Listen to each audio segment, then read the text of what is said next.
महादेव्याः कुक्षिरत्नं शब्दजितवरात्मजं राजचन्द्रमहं वन्दे तत्त्वलोचनदायकम् समस्तवस्तुमानाय तमोघ्ने मितविद्विषे श्रीमते वर्धमानाय नमो नमितविद्विषे अज्ञानतिमिरान्धानां ज्ञानाञ्जनशलाकया चक्षुरुन्मीलितं येन तस्मै श्रीगुरवे नमः।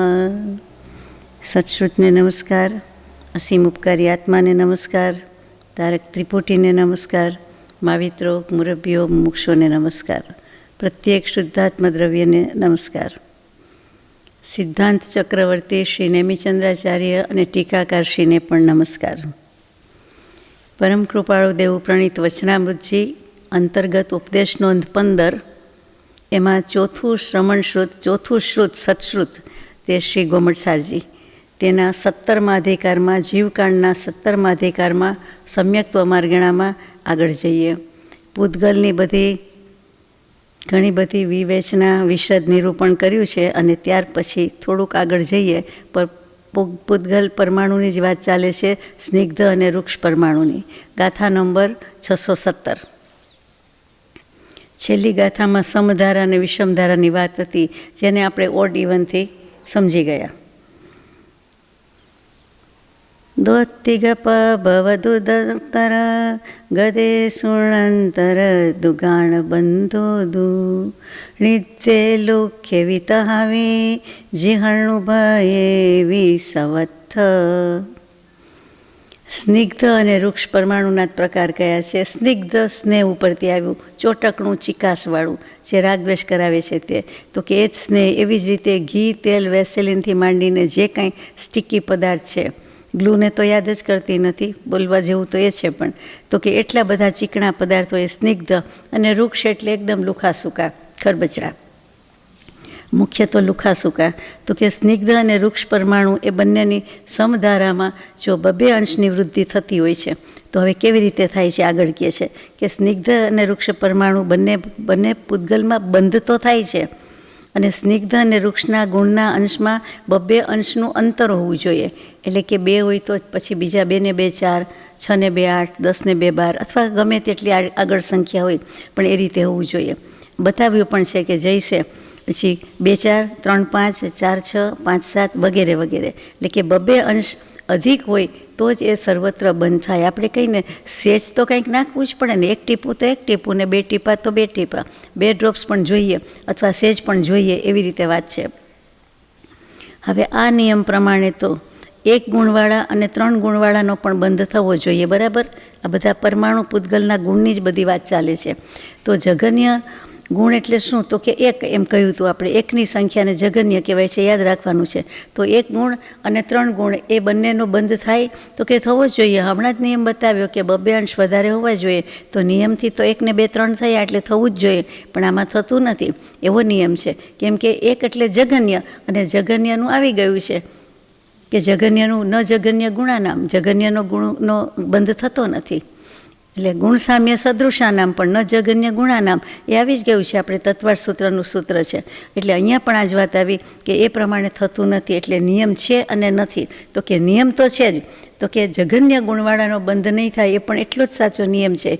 એટલે આ એક વસ્તુમાં 1 છે એને બાકી રાખી દીધો, એટલે આપણે તો એવું અર્થઘટન કરી દીધું કે એક આત્માને જ ભૂલીને બધું આપણે કરીએ છીએ તે વાત આવીને ઊભી રહી કે એક આત્મા મુખ્ય જ ભૂલી જાય છે, એમ એને નહીં લેવાનો। તો એક આત્મા ભૂલે તો જ પૂતગલની બાજી પછી આપણા ઉપર કામ કરે, અથવા આપણે પૂતગલમાં કામ કરીએ સરખી રીતે, એટલે આપણને યાદ રહી જાય। એટલે 1નો બંધ થતો નથી, પણ 3 અને 5નો થઈ શકે છે, 1 ને 3નો નહીં થાય, એક સાથે કોઈનો નહીં થાય, ચોખ્ખી વાત કરી દીધી। એટલે એક આત્માને અનટચ્ડ, અસ્પૃષ્ટ, અલિપ્ત, અસંગ પહેલેથી જ રાખી દીધો, ચાલે? આ રીતે આપણને યાદ રહી જાય એવું છે। ગાથા નંબર 618। નિધિ દર વર ગુણાણુ સપરઠાણે વીણેદી બંધઠમ બહિરંતરંગે દુહી ગુણંતરમ સંગદે એદી।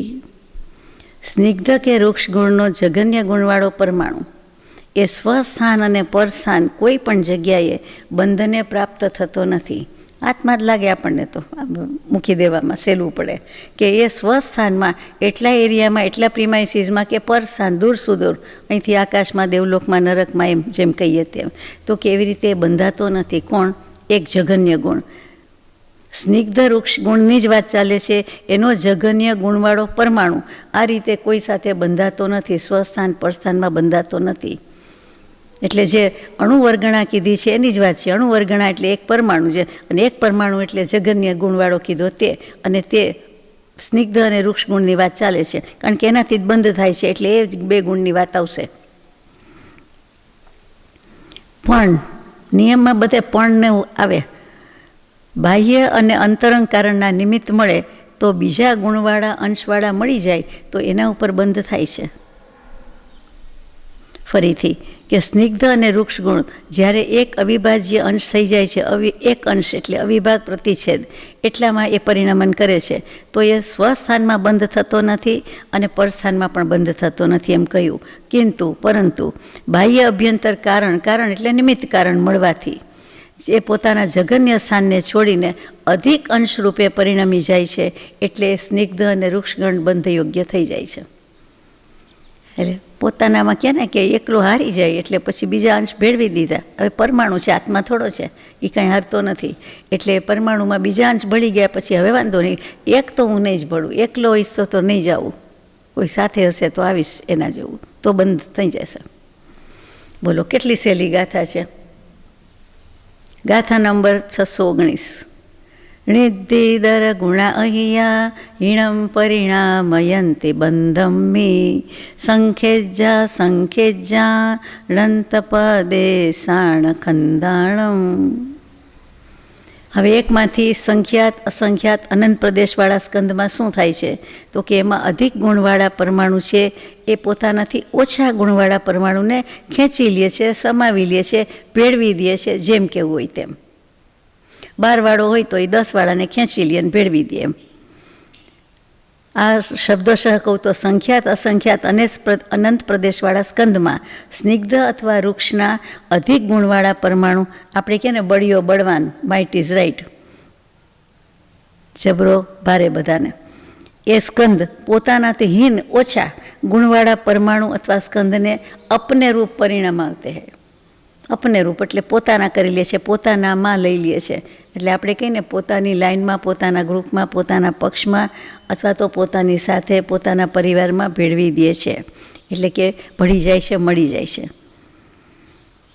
જેમ કે 1000 સ્નિગ્ધ કે વૃક્ષ ગુણના અંશો હોય કે પરમાણુ, અંશોવાળું પરમાણુ અને એના હિસાબે સ્કંદ, તો 1002 અંશવાળા સ્નિગ્ધ કે વૃક્ષ પરમાણુની સાથે એને પરિણામ આવી દે છે. એટલે 1002 વાળું વધારે છે પણ એને પોતાનામાં લઈ લે છે. આ રીતે અન્યત્ર પણ બધે સમજવાનું છે.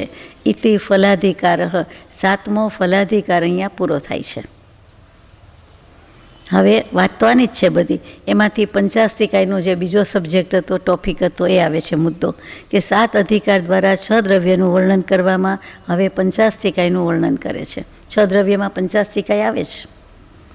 શ્લોક નંબર, ગાથા નંબર 620.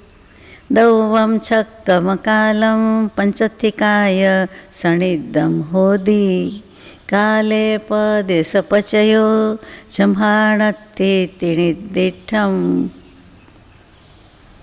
દ્રવ્યમ ષટકમ આવી ગયું.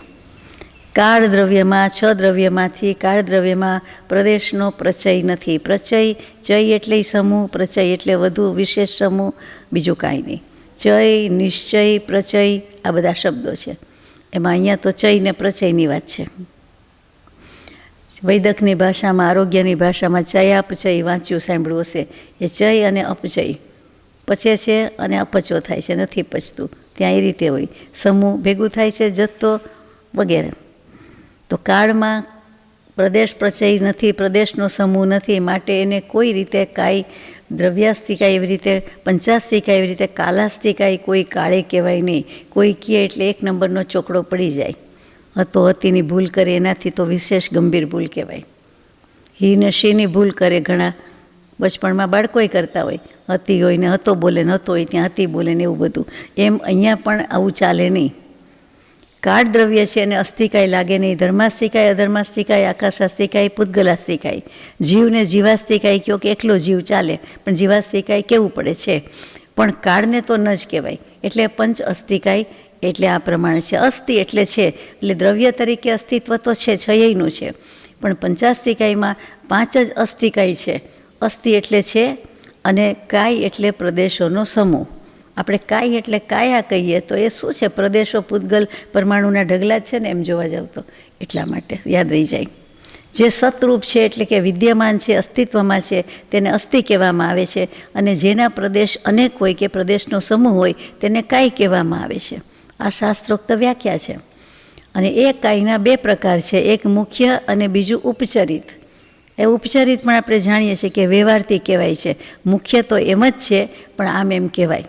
આમ તો 8 વાગે જ આવ્યા કે જવાના કે જે કહો તે, પછી 8 ને 10 અને 10 ઉપર પાછી 2-5 સેકન્ડ, એની કોઈ જરૂર નથી.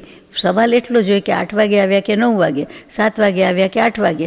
એમાંથી એ 8 મુખ્ય વાત થઈ અને બીજી ઘણી ગૌણ થઈ ગઈ. પણ આપણને ટેવ છે કે કરેક્ટ કરવાની, સુધારવાની, કોમેન્ટ્સ કરવાની, અથવા તો આપણને જાણતા હોય એટલે કહી દેવાની. મોટે ભાગે એવું થાય જ કે આમ નહીં આમ, 8 ને 8 ને 10 આવ્યા હતા.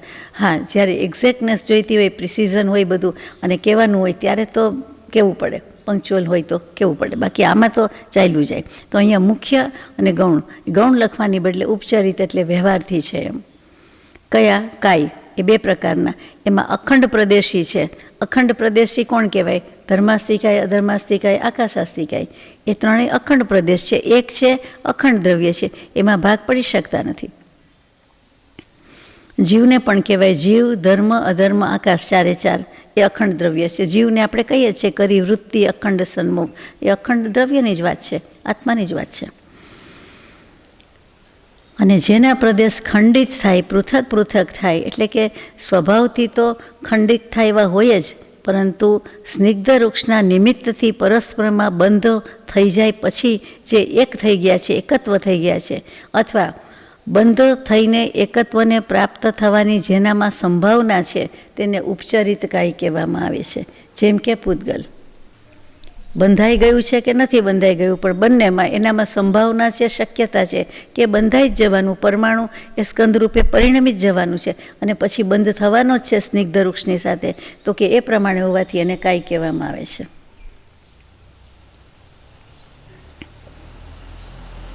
કાળ દ્રવ્યમાં એકેય વાત નથી, એટલે કે પ્રદેશો નથી. એ પોતે અનેક પ્રદેશી ન હોવાથી કાંઈ પણ નથી, અને સ્નિગ્ધ વૃક્ષ ગુણના બંધને પ્રાપ્ત થવાના નથી, એવી કોઈ એની એકત્વની સંભાવના જ નથી. એટલે કાળ ઉપચરિતમાં પણ આવતું નથી.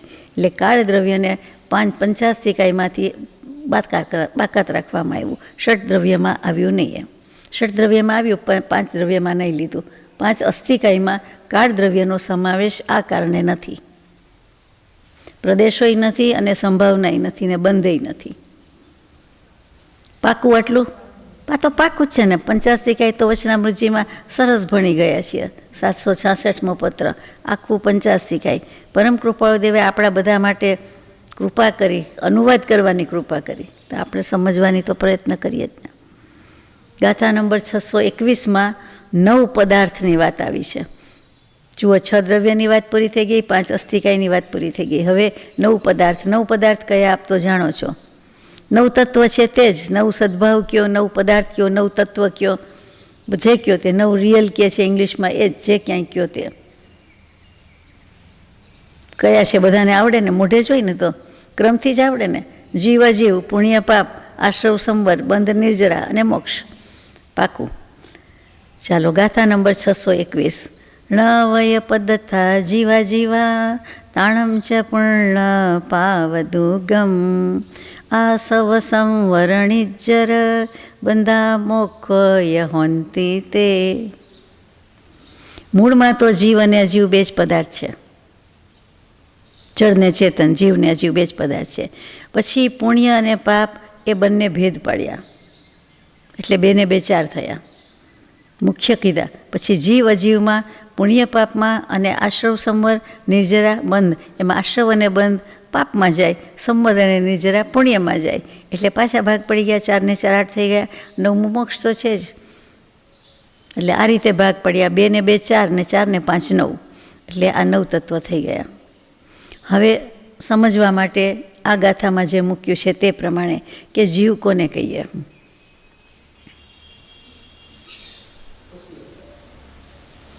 જેનામાં જ્ઞાન દર્શન રૂપી ચેતના છે તેને જીવ કહેવામાં આવે છે.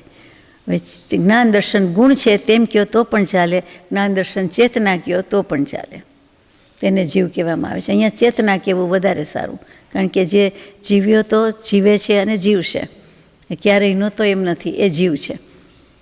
એટલે જ્ઞાન દર્શન યાદ રાખવાનું. જેમાં ચેતના ન હોય તેને અજીવ કહેવાય છે, સમજાઈ જાય.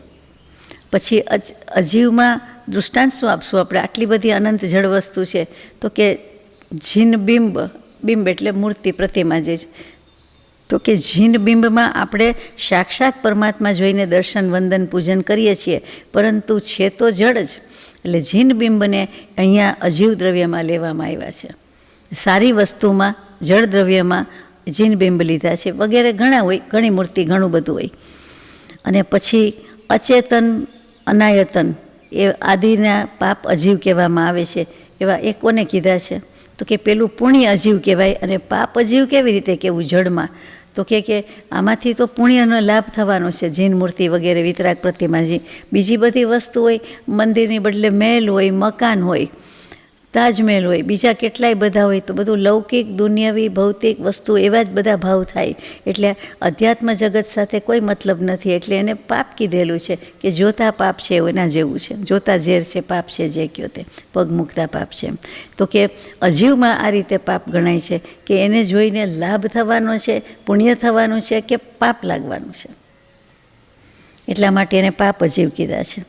પછી શુભ કર્મો અને અશુભ કર્મો, એટલે શુભ કર્મો એટલે પુણ્ય અને અશુભ કર્મો એટલે પાપ.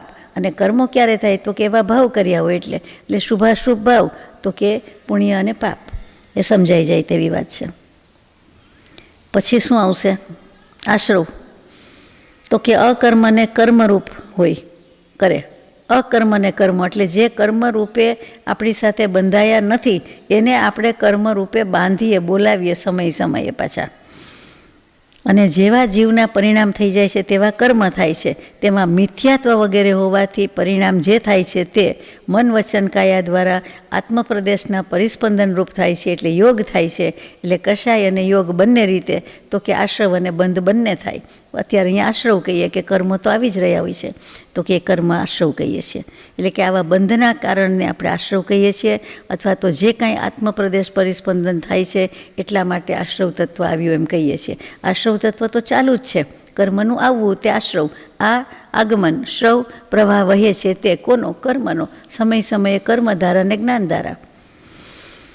પછી અનેક પદાર્થો સાથે જે કાંઈ સંબંધ વિશેષ થાય છે અથવા આત્મા અને કર્મ એક ક્ષેત્રાવગાહી રહે છે તે એ સંબંધ વિશેષ થયો અને એમાં જે જીવના પરિણામ થયા તેને બંધ કહેવાય છે.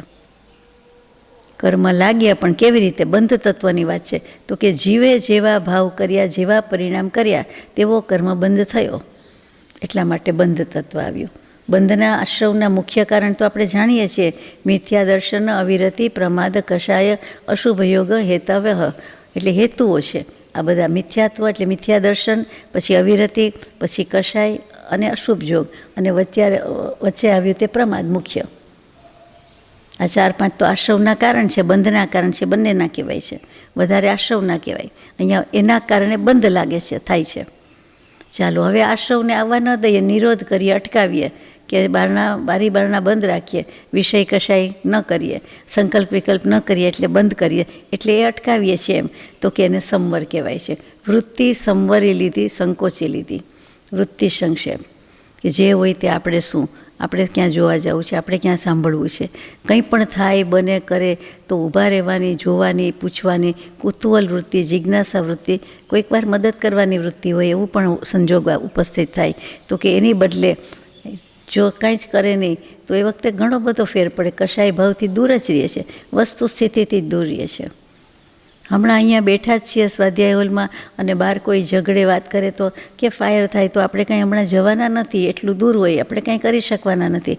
આપણે આપણામાં મસ્ત છીએ કે આપણે જે કાંઈ વાંચતા હોઈએ, સ્વાધ્યાય ભક્તિમાં હોઈએ તે કરીએ છીએ, તો કાંઈ વાંધો નથી. પણ એમાંથી ઉઠીને તરત જ કે હું જોઈ આવું, પૂછી આવું, કરી આવું, કાંઈ કામ હોય, મદદ હોય તો જરૂર છે, જવું પડશે, અથવા તો આ પ્રિમાઇસીસને અડીને જ છે માટે કન્સર્ન છે ને જવું પડશે જલ્દી.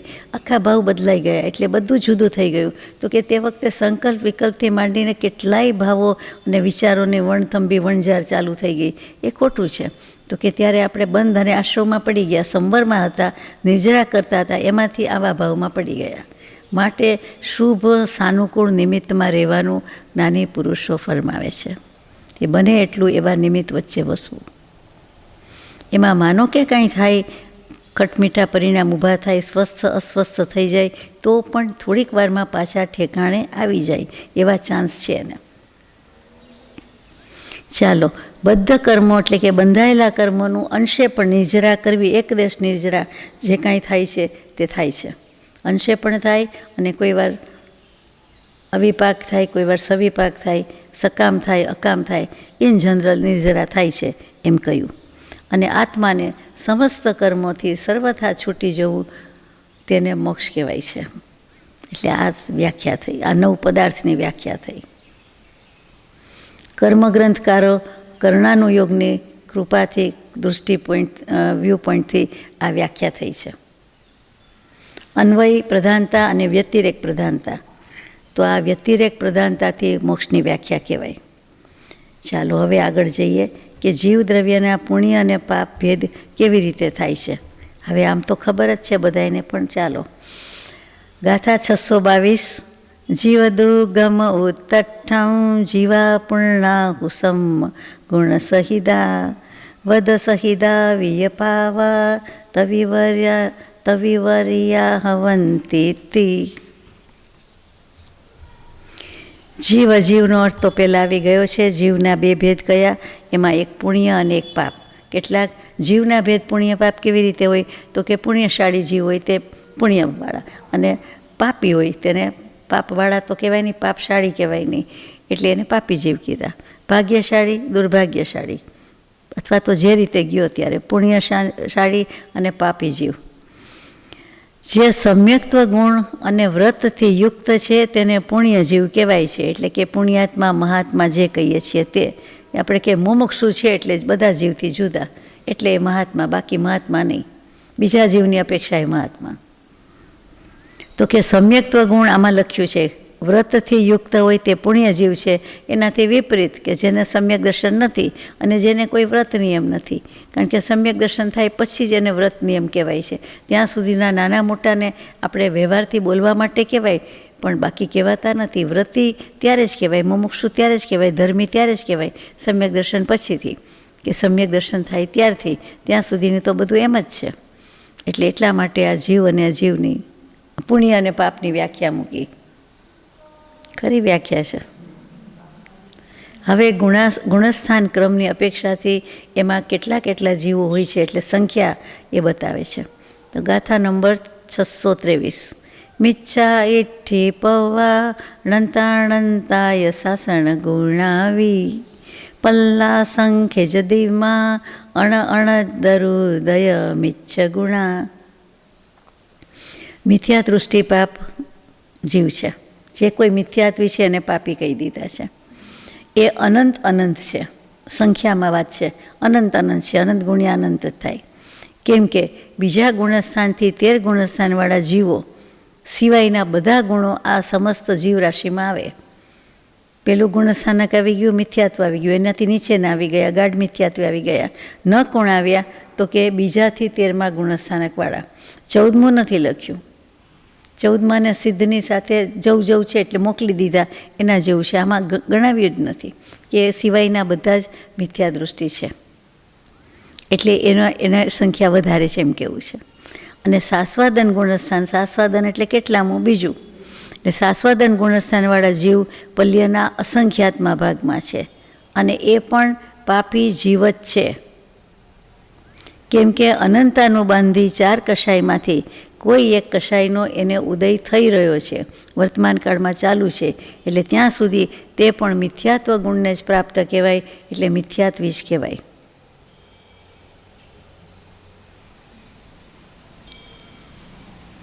છતાં સંખ્યામાં બીજાથી 13મું પહેલાંમાં લીધા છે, પછી આવી રીતે વાત મૂકી છે. એટલે સરવાળો કરતી વખતે બીજું ગણવું કે કઈ બાજુ ગણવું એ વિચાર થાય. શાસ્વાદન ગુણસ્થાનનું લક્ષણ હમણાં તો એમ આવ્યું કે કોઈ પણ એક અનંતાનું બંધી કષાયના ઉદયથી એ સમ્યક્ત્વ રત્નરૂપી પર્વતથી પહાડ ઉપરથી નીચે પડી ગયો છે. એટલે સમ્યક્ત્વને રત્ન કીધું અને પર્વત કીધું કે એના ઉપરથી પડી ગયો છે. 1 ફૂટ 2 ફૂટ 5 ફૂટ 10 ફૂટથી નહીં, પણ પર્વત ઉપરથી કીધું છે, મોટું સમ્યક્ત્વ, અને એમાંથી પડી ગયો. પરંતુ મિથ્યાત્વની ભૂમિની સન્મુખ જુએ છે, જાણે સમ્યક દર્શન વ્યક્તિ હોય એમ, સમ્યક દૃષ્ટિ. એટલે કે ઉપર આકાશ છે, નીચે ધરતી છે, અને વચ્ચે પર્વત, તો પર્વત પર છે ને ત્યાંથી પડે છે. એટલે મિથ્યાત્વની ભૂમિ સામે નીચે જોતો જોતો પડે છે. મિથ્યાત્વ ભૂમિ સન્મુખ છે, પરંતુ હજુ ભૂમિને એટલે કે મિથ્યાત્વ ભૂમિને ટચ થયો નથી, ઉપરથી પડ્યો છે, હવામાં છે. એટલા સમયને પણ જ્ઞાની પુરુષ કેવું કહું કહે છે એ જોવાનું છે. તો કે એણે મિથ્યાત્વને ગ્રહણ કર્યું નથી, પરંતુ એક સમયથી માંડીને 6 અવલી સુધીમાં માનો કે ભૂમિને સ્પર્શ કરી લીધો, જોઈ લીધું, અને નીચે પડ્યો ખરો કે આવી પણ ગયો પૃથ્વી પર. એમ તો પડવાનું એટલે રીતસર તો પર્વત પરથી પડવાનું જ નથી, સરખામણી આપી છે, તુલના કરી છે. તો કે એ જેને એક સમયથી માંડીને એક સમય લીધો છે, ત્યારથી 6 અવલી સુધીનો સમય એ જ્ઞાનીના જ્ઞાનમાં જ છે. તો કે ત્યાં સુધીના સમયમાં એટલે થોડીક વારમાં, એક સમયની બદલે થોડોક વધારે એમ, તો કે એટલી વખતમાં પછી નિયમથી તે મિથ્યાત્વમાં આવી જ જાય છે, પડે જ છે, મિથ્યાત્વની ભૂમિને સ્પર્શી જાય છે, પડી જાય છે. એટલા માટે તેને શાસ્વાદન ગુણસ્થાનવાળો કહેવાય છે અને મિથ્યાત્વ સહિત કહેવાય છે. મિથ્યાત્વ એ ખરું ને સમ્યક દર્શન એ ખરું, એમ જ થયું ને. કાંઈ પહેલેથી બીજે ગુણસ્થાનકે નથી જતા. એ જ્યારે ચોથા પરથી કે પડવાનું જ્યાંથી પણ થાય છે ત્યારે ગબડતો આવે છે, એટલે ફરક તો છે જ. અને પહેલી વખત જ્યારે થાય છે સમ્યક દર્શન, ત્યારે અનંતાનુબંધી કષાયનો ઉદય થઈ જાય છે, ત્યારે એને આસ્વાદન એમ નથી કહેતા આપણે. હજી એ સમ્યક દર્શન તો થયું ન હોય કે થયું, થઈ જ ગયું ને. એના પર્વત પરથી પડ્યો એટલે સમ્યક્ત્વ રત્નના પર્વત ઉપરથી પડ્યો એટલે સંકેત તો ખરું જ વળી, અને એમાંથી પડ્યો એ. પણ ત્યારે એને અનંતાનુબંધી કષાયનો ઉદય થાય છે. જુઓ, જ્યારે ગ્રંથિભેદની વાત આવે ત્યારે 3 કરણ થાય, ત્યારે વચ્ચે એવું આવે છે, ખબર છે કે થોડાક સમય માટે આ ઉપશમ ભાવમાં પડી રહે છે, પછી પાછું મિથ્યાત્વના 3 ઢગલા થાય છે, મિથ્યાત્વના પુંજના 3 ઢગલી, એ પ્રમાણે બધું આવે છે. તો એમાં આ 6 અવલીની વાત આવે છે કે 6 અવલી સુધીમાં જો ન થાય તો, ને 6 અવલી પછી એને એક કોઈ પણ કષાયનો ઉદય થાય છે એટલે ત્યાં પડી જાય છે, પતી જાય છે. ચાલો, વધારે આવશે ત્યારે ડિટેલ્સમાં લેવાનું જ છે. એટલે આવા જીવને આપણે પુણ્ય જીવ કહી શકતા નથી અને મિથ્યા દૃષ્ટિમાં ગણવાના છે એમ પાકું કરી દીધું.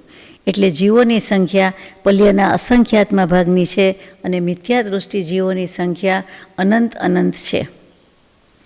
એ સિવાયના જીવો બીજાથી 13માની જે વાત હતી તે એ બધાની સંખ્યા પલ્યનો અસંખ્યાત્મો ભાગ. પલ્ય એટલે પલ્યોપમ, દર વખતે હું બોલતી નથી, પણ એ પલ્ય જ કહેવાય છે, અસંખ્યાત્મો ભાગ છે. અને સાગરોપમમાં સાગર જ બોલાતું હોય છે, લખાતું હોય છે તે. આ મિથ્યા દૃષ્ટિની અનંત સંખ્યા છે. આગળ જઈએ. ગાથા નંબર 624. મિચ્છા સા વયસાસણ મિસ્સા વિરદા દુવારણંતાય પલ્લા શંખે જદી મમ શંખ ગુણમ. મિથ્યા દૃષ્ટિ અનંતાનંદ છે, સાંભળી લીધું, યાદ રાખી લીધું, ગમતું નથી આપણને. શ્રાવક પલ્યના અસંખ્યાત્મા ભાગ છે. શ્રાવક એટલે અહીંયા સમ્યક દૃષ્ટિ જ હોય. શ્રદ્ધા, સમ્યક વિવેક, સમ્યક ક્રિયા, શ્રવક, સમ્યક શ્રદ્ધા વિવેક ક્રિયા એટલે શ્રાવક. શાસ્વાદન ગુણસ્થાનવાળા શ્રાવકોથી અસંખ્યાત ગુણા છે. કોણ? શ્રાવકો. એટલે શાસ્વાદન સમકીથી કે મિથ્યાત્વ વિજય કયો તે અહીંયા બીજા ગુણસ્થાનકવાળા કરતાં આ જે બધા શ્રાવક છે તે વધારે છે, અસંખ્યાત ગણા વધારે છે. મિશ્ર શાસ્વાદનવાળાથી પણ સંખ્યાત ગુણા છે. અવ્રત સમ્યક દૃષ્ટિ મિશ્ર જીવોથી પણ અસંખ્યાત ગુણા છે. અવ્રત સમ્યક દૃષ્ટિ એટલે સમ્યક દર્શન છે, ચોથું છે, પણ અવ્રત છે, અવિરતી સમ્યક દૃષ્ટિ.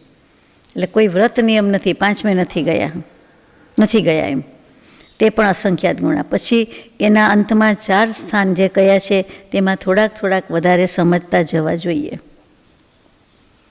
પછી થોડુંક ડિટેલ્સમાં કહે છે કે મનુષ્ય અને તિર્યંચ આ 2 ગતિમાં દેશ સંયમ ગુણસ્થાન હોય છે. 5મું ગુણસ્થાન મનુષ્ય અને તિર્યંચમાં જોઈ શકે, અર્થાત વ્રત નિયમ પચખાણ વગેરે મનુષ્ય ગતિમાં, અગર તિર્યંચ ગતિમાં જોઈ શકે. તિર્યંચમાં હોઈ શકે. આપણે જાણીએ છીએ કે સ્વયંભૂ રમણ, સમુદ્રના મહામત્સ્ય અને બીજા બધા અસંખ્ય તિર્યંચ સમ્યક દૃષ્ટિ અને વ્રતિ છે. 5મા ગુણસ્થાનકે છે. આત્મ અનુભવી છે, બધામાં હા પાડે છે. બધું પાકું કરવું પડે છે કે ભાઈ શું કેમ, પણ પાકું કરવામાં જે વાત થઈ હોય તે પણ શાસ્ત્રકર્તાએ કીધું છે, જ્ઞાની પુરુષે, કેવલી પ્રભુએ સ્વીકાર્ય છે. હોઈ શકે, આપણને જાણવું હોય કે કેવી રીતે હોય. સિંહના ભવમાં મહાવીર સ્વામીનું સમ્યક દર્શન કહીએ તો છે જ ને, વ્રત નિયમ સાથેનું.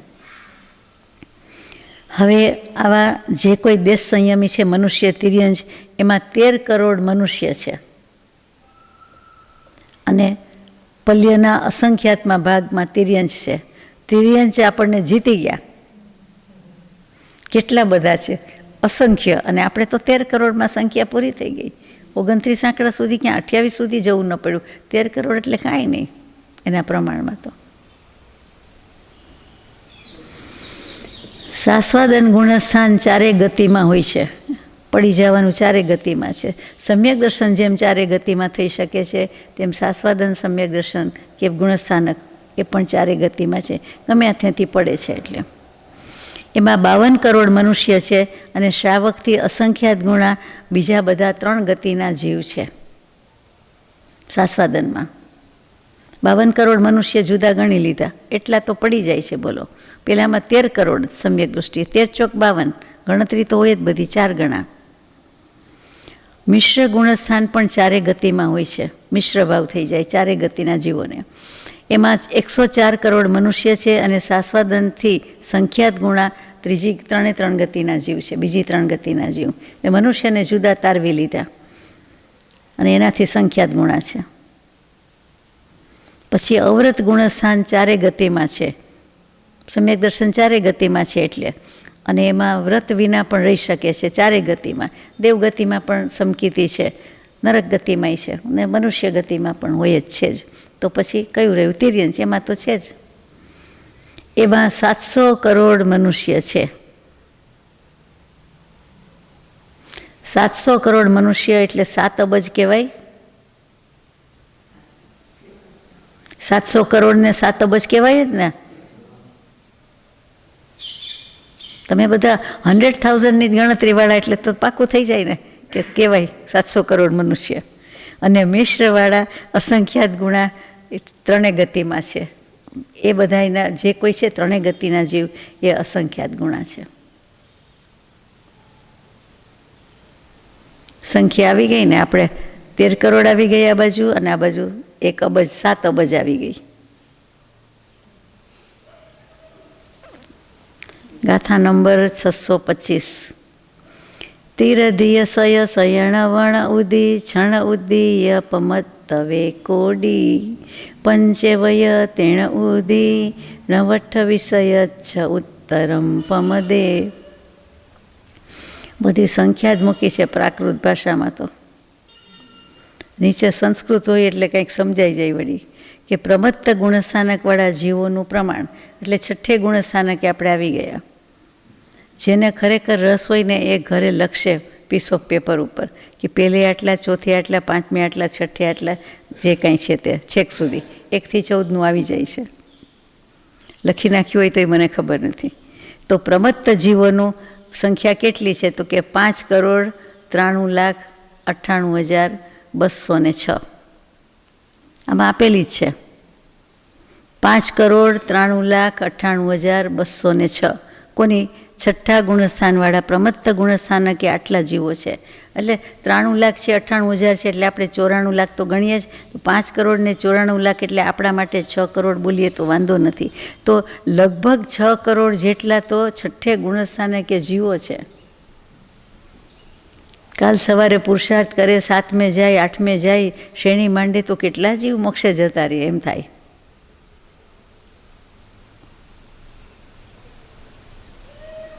જગતમાં 14 રાજલોકમાં બધા જીવો પડ્યા છે. અપ્રમત્ત ગુણસ્થાનવાળા જીવોનું પ્રમાણ 2,96,99,103 છે. પેલું 5 કરોડ સમથિંગ હતું, આ 2 કરોડ આવ્યું. એટલું તો યાદ રહી જાય, આંકડા તો યાદ રહી જ જાય. એટલે એ અપ્રમત્ત 7મા ગુણસ્થાનકવાળાની વાત છે. તો એને તો બહુ નજીક છે. 6થેથી 7મે આવી ગયા, 7મેથી થોડોક પુરુષાર્થ કરે તો સાતિશય સમ્યક દૃષ્ટિ તો શ્રેણી આરોહણ કરી જાય. અને શ્રેણીમાં પાછા સક્સેસફુલ હોય તો પછી કેવલી થઈ જતા વાર લગતી નથી. પડવાનો કોઈક પડે, બહુ ન પડે. ચાલો, પડનારાની સંખ્યા તો ભાગ્યે જ ઓછી જ હોય ને, ઘણી ઓછી હોય.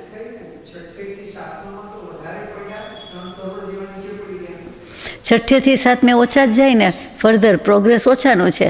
5 કરોડ સમથિંગમાંથી 2 કરોડ તો એટલા બીજા 6થે જ રહે છે. એટલે 6થે 7મે ઝૂલવાની બદલે 6થે જ રહ્યા કરે છે એમ. પછી 6થે 7મે ઝૂલા ખાય એમ કહેવાય. આ તો 6ઠ્ઠામાં જ આટલા છે. અને પછી પડવાવાળા પડી જાય પણ 6થે 7મે રહ્યા કરે છે. પણ 7મામાં ઓછા છે, એ સમજવાનું છે કે 7મે આવ્યા પછી કેટલાક 8મે શ્રેણીમાં જતા રહીએ એટલે એટલા ઓછા થઈ જાય ને. એ પણ એટલું જ સાચું છે ને. ખોટું નથી, પાકું કરેલું છે. એટલે પ્રિન્ટની ભૂલ કે આડું અવડું કાંઈ નથી. પણ પ્રશ્ન થાય એટલો જ સ્વાભાવિક છે. ગાથા નંબર 626. તિસયમ ભણંતી કે ઈ ચૌરુત્તર મત્થ પંચયમ કે ઈ વસામગ પરિમાણમ ખવગાણમ જાણ તદ્દુગુણમ. ઉપશ્રમ શ્રેણીવાળા 8, 9, 10, 11 ગુણસ્થાળવા જીવનું પ્રમાણ કોઈ આચાર્ય 300 કહે છે, કોઈ આચાર્ય 304 કહે છે અને કોઈ આચાર્ય 299 કહે છે. 300, 304, 299 જે ક્રમમાં મૂક્યું છે એ રીતે જોતા પોતે 300 હોવાનું માને છે. ક્ષપક શ્રેણીવાળા 8મા, 9મા, 10મા, 12મા ગુણસ્થાનવાળા જીવોનું પ્રમાણ ઉપશમ શ્રેણીવાળાઓથી બમણું છે. દુના એટલે બમણું ને, ડબલ છે.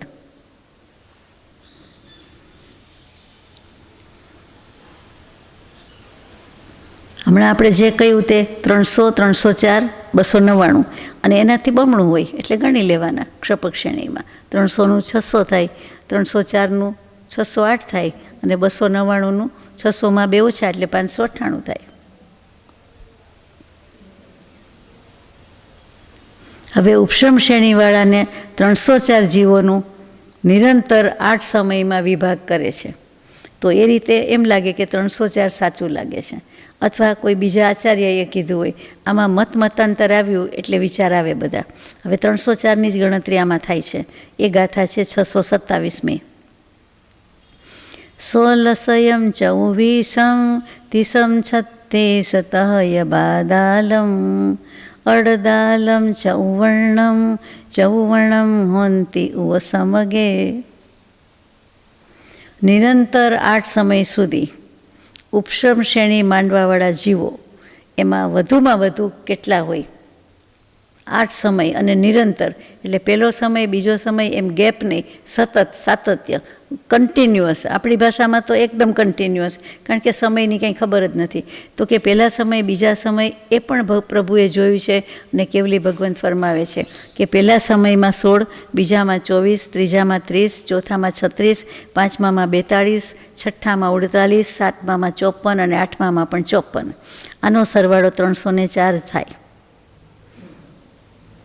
આ 304 જીવ નિરંતર એટલે એક સમય માત્રનું અંતર નહીં, નિરંતર 8 સમય સુધીમાં ઉપશમ શ્રેણી માંડવાવાળા જીવોનું આ વર્ણન આવ્યું. ક્ષપક શ્રેણીવાળાનું નહીં, આ ઉપશમ શ્રેણીવાળાનું છે. નિરંતર એટલે 8 સમય સુધીમાં નિરંતર. પહેલો સમય પછી ગેપ નહીં, બીજો સમય ત્રીજો, એટલે એ સમય સેકન્ડ મિનિટમાં કહેવાનું નથી. એટલે પછી શું કહે, અસંખ્યાત સમયમાં એક આંખનો પલકારો. એટલે પછી આપણા માટે તો એક સાથે થાય છે એમ જ છે, પણ પ્રભુએ જોયું છે એટલે એમણે ફરમાવી દીધું છે, અને એ પ્રમાણે અહીં સુધી આપણા સુધી આવ્યું છે આચાર્ય ભગવાનની કૃપાથી.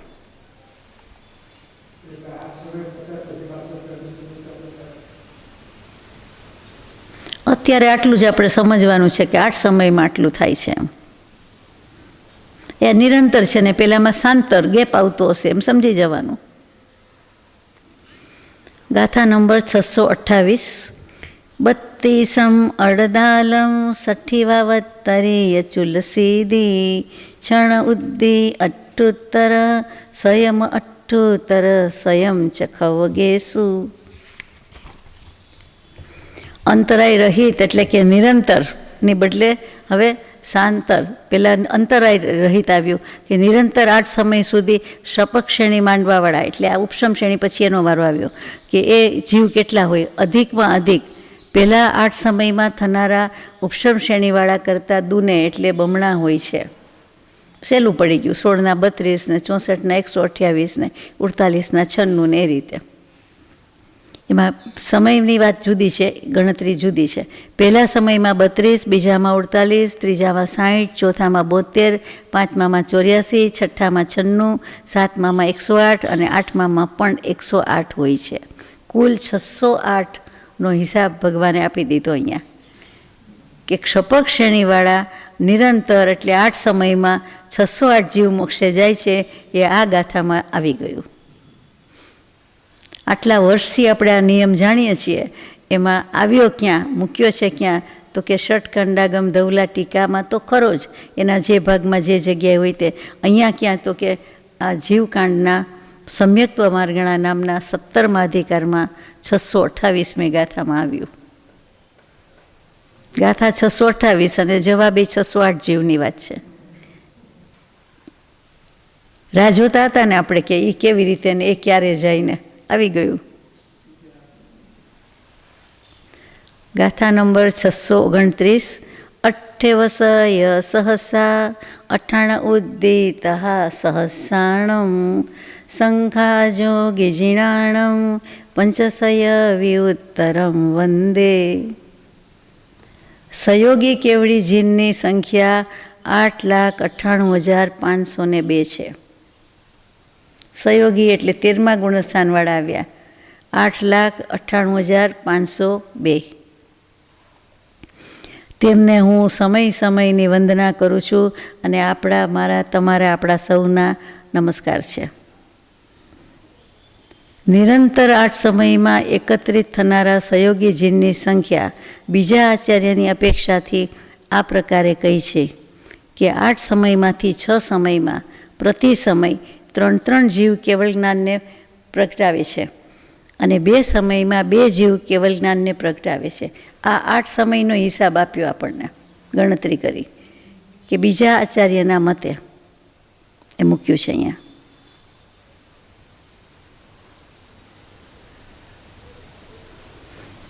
એટલે આચાર્યના મતથી કે કેવલી ભગવંતમાં આચાર્યના મતથી જોવું જોઈએ, જે રીતે છે તે રીતે, કે 8 સમયમાંથી 6 સમયમાં 3 થાય છે અને 2 સમયમાં 2 જીવ કેવલ જ્ઞાનને અહીંયા ઉત્પન્ન કરતા હે. એટલે હિન્દીમાં સારું લાગતું હશે, આપણે તો કહીએ પ્રગટાવે છે, આમાં ઉત્પન્ન થાય છે એમ સારું ન લાગે. ઉપન્યું કહીએ આપણે ભાષામાં, પૂજામાં, જૂની ગુજરાતીમાં, પણ ઉત્પન્ન થયું નથી સારું લાગતું. કેવલ જ્ઞાન ઉત્પન્ન કરે છે એમ તો સારું જ ન લાગે, પ્રગટાવે છે. એટલે 8 સમયમાં કુલ 22 જીન ભગવાન થાય છે.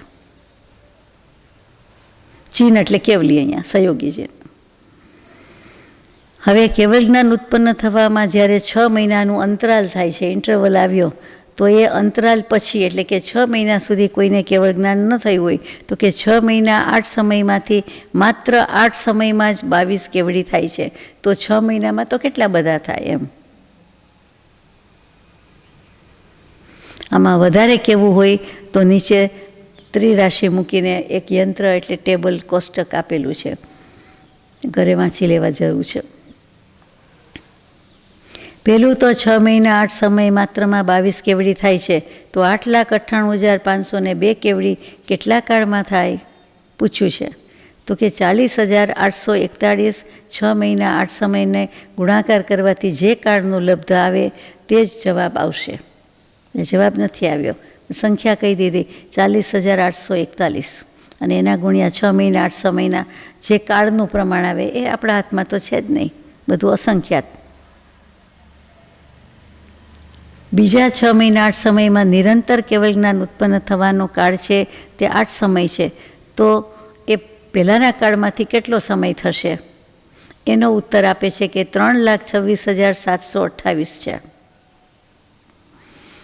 બીજા આચાર્યના મતની અપેક્ષાએ 8 સમયમાં 22 અથવા 44 અથવા 88 અથવા 176 જીવ કેવલ જ્ઞાન પ્રગટાવે છે.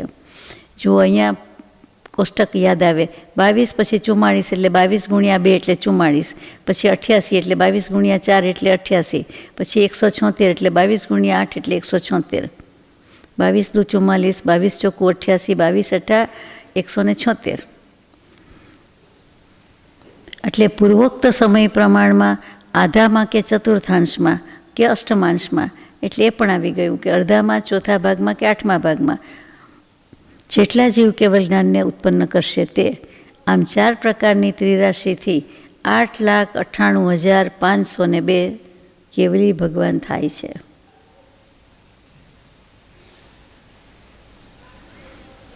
ચક્રાવે ચડી ગયું બધું ગણિતમાં, લઈને બેસીએ એટલે બરાબર છે, આપી જ છે સંખ્યા, જવાબ પણ આપ્યો છે.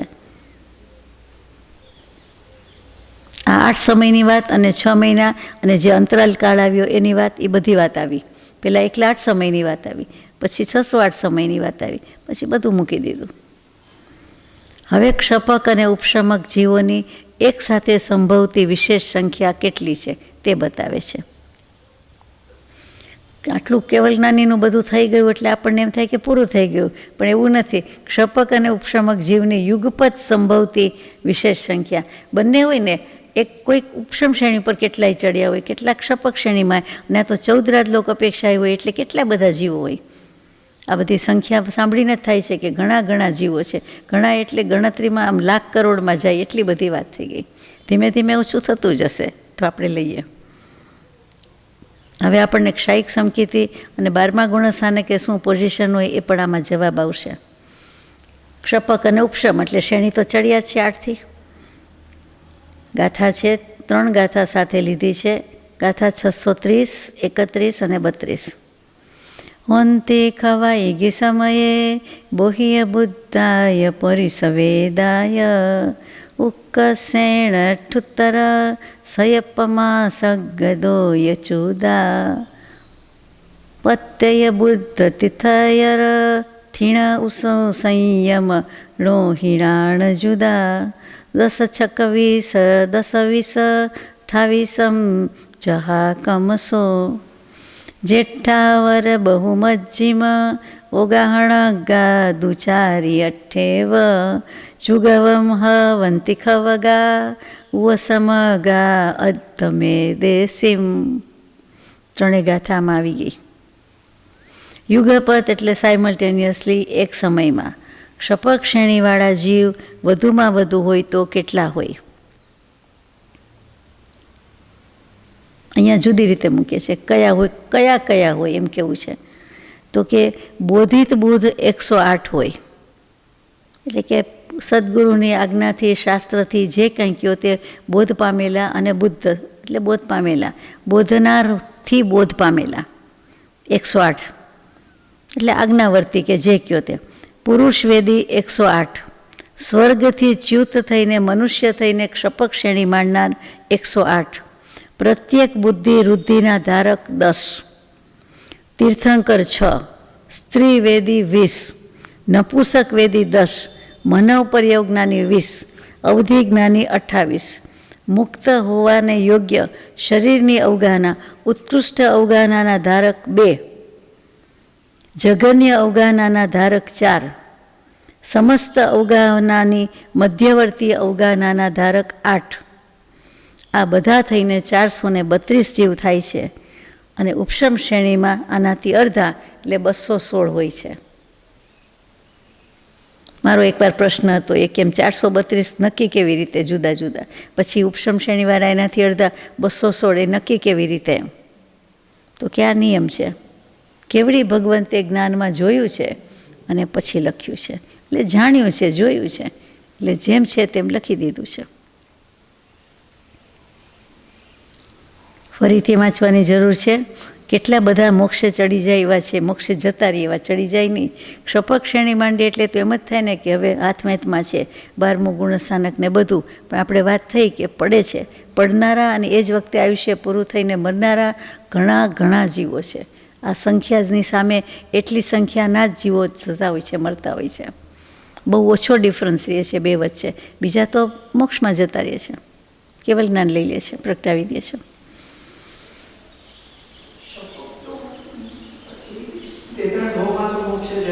2, 3, 4માં ભલે ને જાય, પણ તે ભવ તો હારી જાય ને. ચારિત્ર મોહનીયનો ક્ષય તો ન જ કરી શકે ને આયુષ્યને હિસાબે. અને કેટલીક વાર બીજા કોઈ કારણે જાય, માત્ર આયુષ્ય પૂરું થાય તો જ બાકી રહી જાય એવું નથી. બધા પુરુષાર્થથી જ હોય છે એવું નથી. બધાના પુરુષાર્થની માત્રા પ્રમાણે પરિણામ તો મળે. એટલે કોઈને કોઈ કારણે પડી જાય છે. એકલું આયુષ્ય કારણ નથી એમ. અને આમાં કેટલા બધાને કહી દીધા. તીર્થંકર દેવમાંય 6 લઈ લીધા ક્ષપક શ્રેણીમાં, કે ક્ષપક શ્રેણીમાં તીર્થંકર દેવ તો હોય જ ને, પણ એક સાથે યુગપત વાત છે તો કે ત્યાં આટલા હોય છે. આમાં સ્ત્રી વેદી પણ લઈ લીધા છે, 20 મૂકી દીધા. નપુંસક વેદી 10 મૂક્યા છે.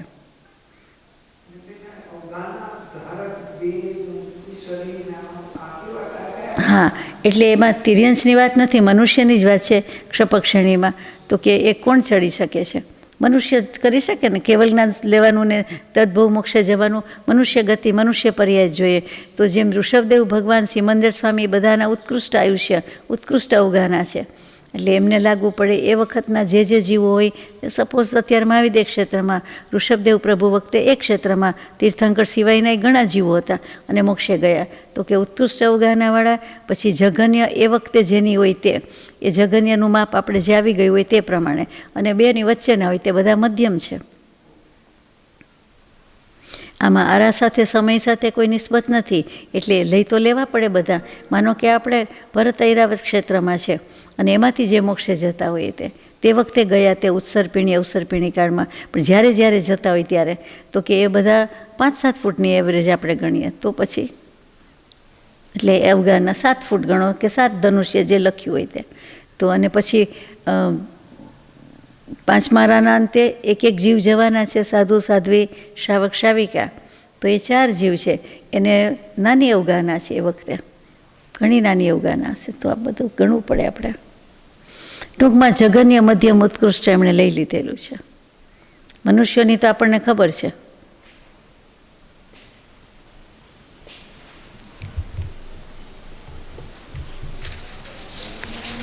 આગળ જઈએ.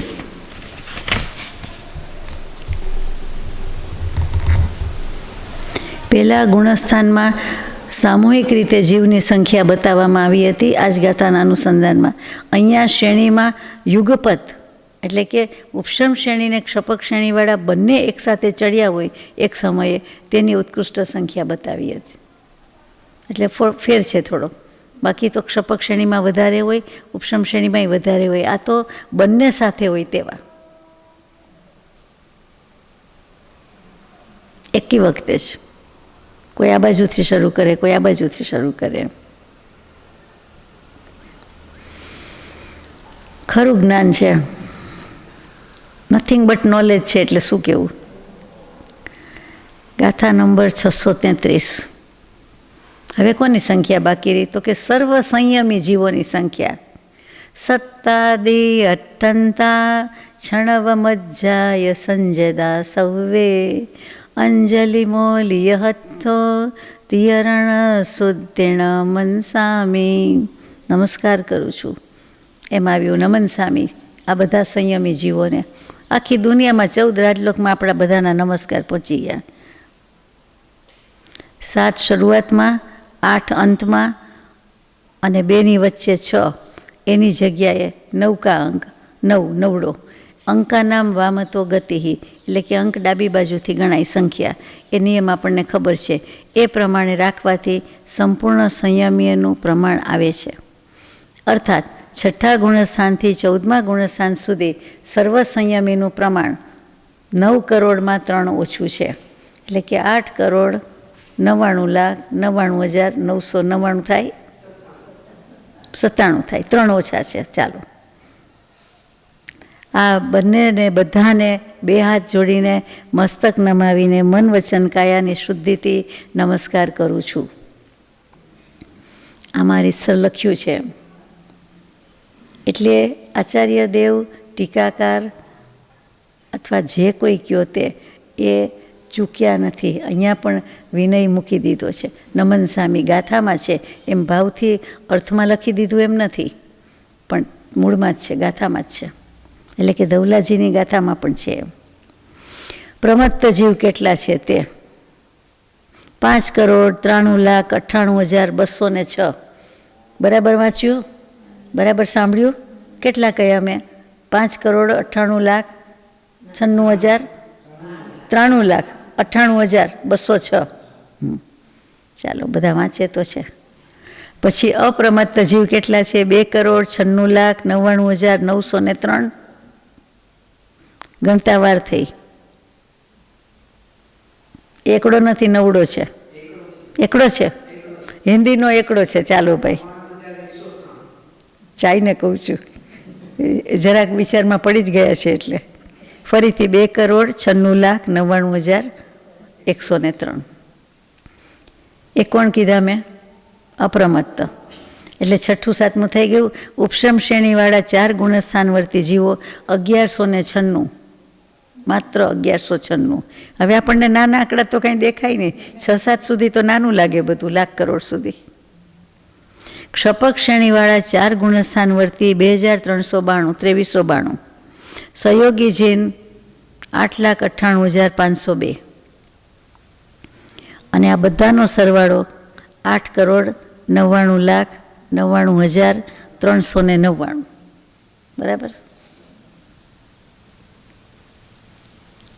આમાંથી બાદ કરો એટલે અયોગી જીવનું પ્રમાણ 598 આવી જાય. કરી જોયું છે એટલે આવી જ જાય. અને સંયમીનું પ્રમાણનો સરવાળો કરીએ એટલે 9 કરોડમાં 3 ઓછા, જે આપણે શરૂઆતમાં જ કીધું, 8,99,99,997. આઈએ એટલે આપણને 9 કરોડ બોલવા સહેલા પડે. 3 આમ કે આમ, પછી 3 ઓછા. પણ ગણિત એટલે કેવું પડે? 3 ઓછા તો લખે જ, 1 ઓછો તોય લખે. લખવો તો પડે જ ને, ગણિત કોને કહેવાય? અહીંયા આ બધા જીવોની સંખ્યાની વાત લગભગ પૂરી થાય છે. પછી ગાથા નંબર 634. ઓઘા સંજદ મિસ સાસણ સમ્માણ ભાગહારા જે રૂણાવલિયા સંખેજેણી ભજીય તત્થણિખિતે. 634-35મી યુગ્મ છે, એટલે સાથે લઈ લઉં. દેવાણમ અવહારા હોંતિ અસંખ્યેણ તાણી અવહરિય તથ્યેવ યપખિતે સોહમિસાણ અવહારા. અહીંયા ભાગહારની વાત શરૂ થાય છે, એટલે આપણે આવતીકાલે જ રાખીશું કે ભાગહારથી જ બધી વાત છે આ ગાથાની, તો પછી જ લઈએ. ભાગહાર એટલે શું એટલું કહી દઉં કે જેના વડે ભાગવામાં આવે તે ભાગહાર. જેના વડે ભાગવામાં આવે તે ભાગહાર. 25 અને 5, તો 25ને 5 વડે ભાગવામાં આવે એટલે 5 છે એ ભાગહાર થયો. જે જવાબ આવે છે તેની કેટલા વડે ભાગીએ છીએ તે ભાગહાર કહેવાય છે. અંતમાં ગ્રહે અરૂપી રૂપીને એ અચરજની વાત જીવબંધન જાણે નહીં કેવો જીન સિદ્ધાંત. જો કે પૂતગલનો એ દે તો પણ ઓર સ્થિતિ ત્યાં છે. સમજણ બીજી પછી કહીશ, જ્યારે ચિત્તે સ્થિર થઈશ. સજાત્મ સ્વરૂપ પરમ ગુરુ.